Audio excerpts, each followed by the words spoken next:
বাংলাদেশ জামাতে ইসলামীর দেশ ছেড়ে পালায় নাই।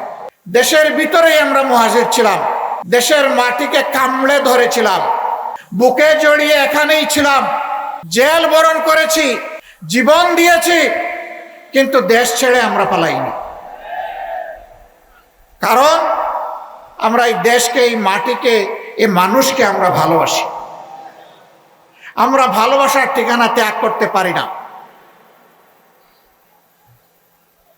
দেশের আপামর জনগণ পুরানা বস্তা পচা দুর্গন্ধময় সেই রাজনীতি আর চায় না।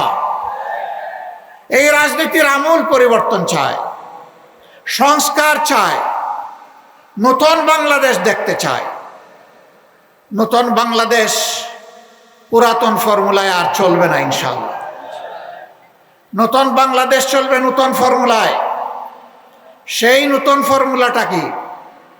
সেই ফর্মুলা হচ্ছে আগামীতে জনগণ আর কোনো দলের পক্ষপাত দুষ্ট কোনো সরকার দেখতে চায় না। জনগণ দেখতে চায় জনগণের সরকার, যেই সরকারের প্রত্যেকটি নিয়োজিত ব্যক্তি নিজের জন্য চিন্তা করার আগে জনগণের স্বার্থ নিয়ে ভাববে। জনগণের স্বার্থ জনগণের হাতে তুলে দেওয়ার পরে জনগণের অংশ হিসাবে সেও তার অংশ ভোগ করবে। যেই সরকার জনগণের ভাগ্যের পরিবর্তনের কথা বলে জনগণের সাথে প্রতারণা করে নিজের ভাগ্যের পরিবর্তন করবে না, যেই সরকার দুর্নীতিতে জড়াবে না, যেই সরকারের মদত পুষ্ট হয়ে কেউ চাঁদাবাজি করার দুঃসাহস দেখাবে না, যেই সরকারের সময় সমাজের সর্বক্ষেত্রে ন্যায় বিচার প্রতিষ্ঠিত হবে,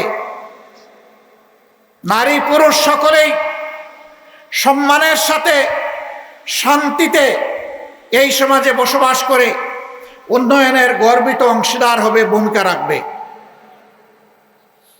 পুরুষরাও রাখবে, নারীরাও রাখবে, নিরাপত্তা এবং সম্মানের সাথে রাখবে। এই নতুন ব্যবস্থাপনা বাংলাদেশের জনগণ দেখার জন্য মুখিয়ে আছে। আমরা তরুণদেরকে এগিয়ে এনেছি। আমাদের অঙ্গীকার আগামীর বাংলাদেশ তরুণদের বাংলাদেশ। তরুণদের সেই স্বপ্ন পূরণের জন্যে আমাদের যারা নমিনি তাদের ৬২ হচ্ছেন তরুণ।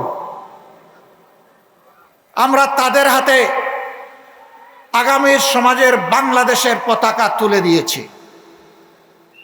এখন জনগণকে শুধু অনুরোধ করব, আপনারাও তাদের হাতে পতাকাটা তুলে দেন। ১৭ আসনে আমরা যাকে দিয়েছি তিনি একজন চিকিৎসক, তিনি একজন নিবেদিত প্রাণ সমাজসেবক। এই প্রার্থী ঘোষণার পর থেকে হঠাৎ তিনি সমাজসেবক হয়েছেন তা না, তার রক্তে সমাজসেবার নেশা। যেদিন থেকে তার বুঝ বিবেক হয়েছে সেদিন থেকে সে জনকল্যাণে তার নিজেকে নিবেদিত করে রেখেছে। তার জন্মস্থানের জনগণ জানে, যেখানে লেখাপড়া করেছে সেই এলাকার তার সহপাঠীরা জানে, আর এখানে তার বিচরণের ক্ষেত্রে এখন জনগণ হচ্ছে তার সাক্ষী। এটি শুধু খালেদুজ্জামানের নেশা না, এইরকম জনসভা যাদের নেশা এবং পেশা, আগামীর জন্যে আমরা তাদের হাতেই ৩০০টা ফ্ল্যাগ তুলে দিয়েছি।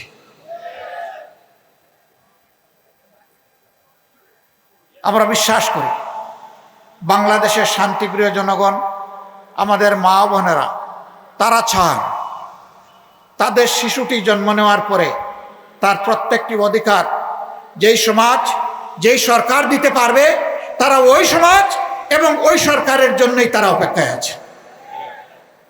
তার শিশুর স্বাস্থ্যসেবা, তার শিশুর বেড়ে ওঠার জন্য উপযুক্ত শিক্ষা, তার শিশুর জন্য নিরাপদ রাস্তা, তার শিশুর জন্য নিরাপদ শিক্ষা প্রতিষ্ঠান, এবং এরপরে শিশুর যখন ছাত্র জীবন শেষ হবে তখন তার শিশুর হাতে দেশ গড়ার কারিগরের চাবি তার শিশুর হাতে সমাজ যেন তুলে দেয়।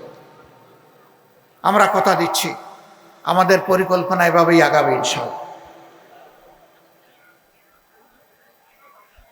চালাকি যিনি করবেন দোরা তিনি খেয়ে যাবেন, তিনি পালাতে পারবেন না, জনগণের জালে বন্দী হয়ে যাবেন।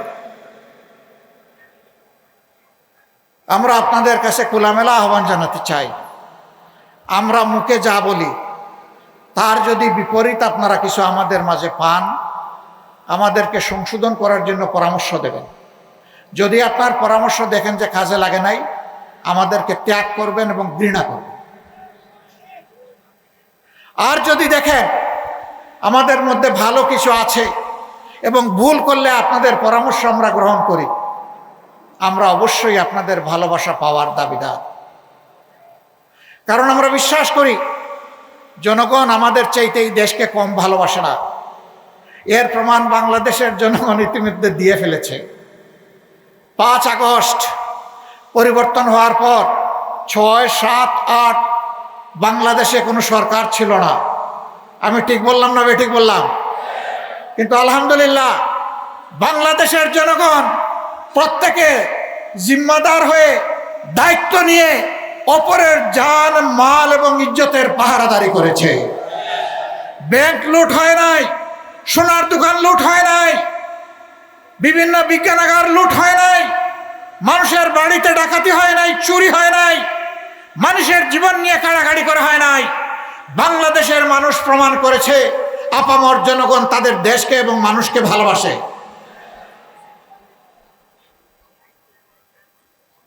এই দায়িত্বশীল জনগণকে আমরা একটা দায়িত্বশীল সরকার উপহার দেব ইনশাআল্লাহ।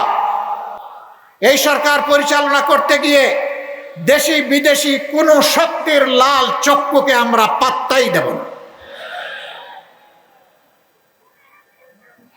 আমাদের সরকার পরিচালনার যদি আল্লাহর ইচ্ছায়, জনগণের ভালোবাসায় আমরা সেই সুযোগ পাই, সরকার পরিচালনার ভিত্তি হবে আল্লাহকে ভয় করা, প্রকাশ্যে এবং গোপনে।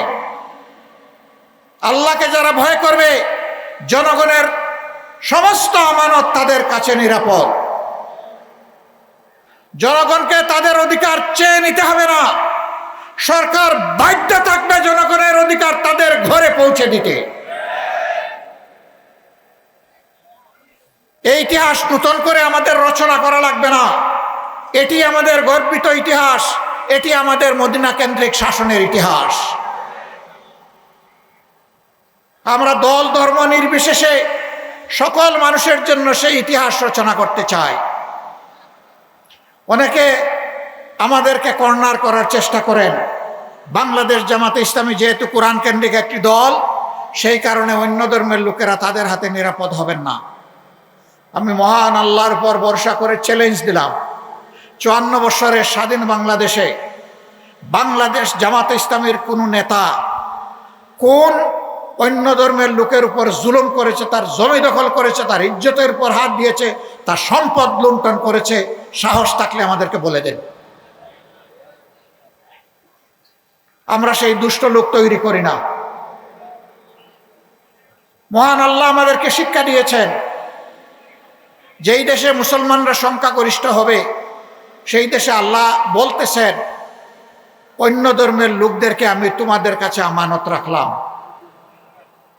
যদি তাদের অধিকার কেউ হরণ করে। আল্লাহর নবী বলছেন, হাসরের দিন ওই মুসলিম নামের জালিমের বিরুদ্ধে আমার আল্লাহর দরবারে আমি হব বাদী, তার বিরুদ্ধে আমি করব মামলা দায়ের। আমরা আল্লাহ তাআলাকে ভয় করি, আমরা আমাদের এই সমস্ত ভাই বোনদেরকে সম্মান করি। ধর্মীয় কোনো বিশ্বাস ধারণ করা প্রত্যেক নাগরিকের নিজস্ব ব্যাপার, এখানে কোনো জোর জবরদস্তি চলবে না। আমি যেমন পছন্দ করব না আমার উপর কেউ তার ধর্ম চাপিয়ে দিই, আরেকজনে তেমন পছন্দ করবে না তার উপর আমার ধর্ম আমি চাপিয়ে দিই। এটা চাপাচাপির কোনো জায়গা নয়। তারা ইনশাআল্লাহ বাংলাদেশে নিরাপদ থাকবেন, যে বাংলাদেশ আল্লাহ যদি আমাদেরকে পরিচালনার তৌফিক দেন। এবং আগামী নির্বাচনে জামাতে ইসলামীর হয়েও তাদের কেউ কেউ ইনশাআল্লাহ সংসদ সদস্য পদে লড়াই করবেন। এর মাধ্যমে আমরা জাতিকে ঐক্যের জায়গায় আনতে চাচ্ছি, বিভক্তির ভেদের আকার কবর রচনা করতে চাই।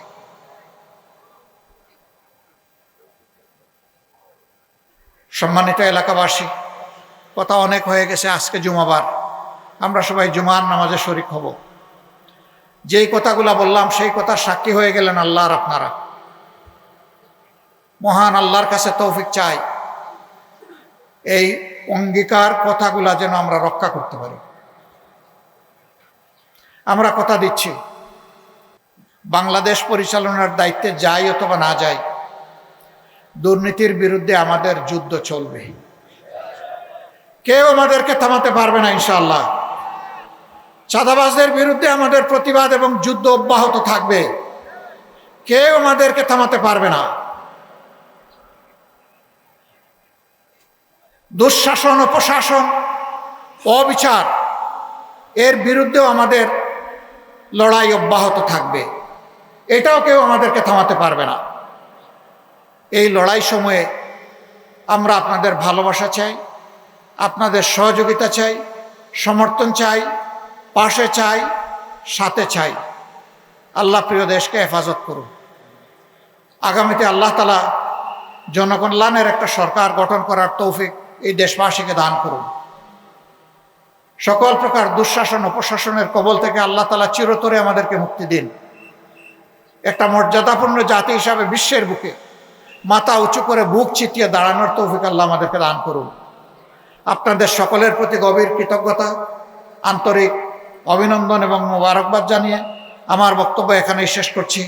আল্লাহ হাফিজ। বাংলাদেশ জিন্দাবাদ। বাংলাদেশ জামাতে ইসলামী জিন্দাবাদ। আসসালামু আলাইকুম ওয়া রাহমাতুল্লাহি ওয়া বারাকাতুহু। নারায়